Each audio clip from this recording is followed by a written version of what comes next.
তো ফ্ৰেণ্ডছ আপোনালোকক আজি মই কৈ আছোঁ কোনো ধৰণৰ বাহিৰা এপছ আপুনি কোনো ধৰণৰ এপছ ডাউনলোড নকৰাকৈ আপুনি হোৱাটছআপৰ কেনেকৈ ফিংগাৰপ্ৰিণ্টছ লক ব্যৱহাৰ কৰিব তো এই বিষয়ে আপোনালোকক জনাই আছোঁ তো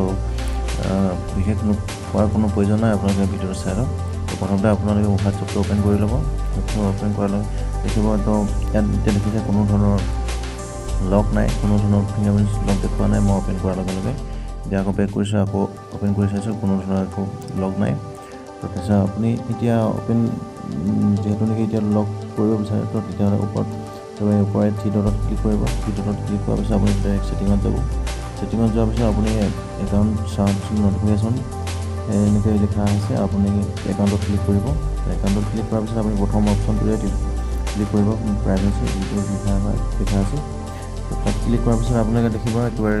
তললৈ চাব তললৈ চোৱাৰ পিছত আপুনি ইয়াতে দেখিব ফিংগাৰপ্ৰিণ্ট লক লিখা আছে একেবাৰে লাষ্টত তলত দেখিব তাত ক্লিক কৰিব ক্লিক কৰাৰ পিছত আপোনালোকে এনেকৈ দেখিব আনলক উইথ ফিংগাৰপ্ৰিণ্ট এনেকৈ লিখা আছে তো আপুনি এইটো অন কৰি দিব ইয়াত ক্লিক কৰাৰ লগে লগে আপোনাৰ ফিংগাৰপ্ৰিণ্টছ দিবৰ কাৰণে আপোনাক দেখাব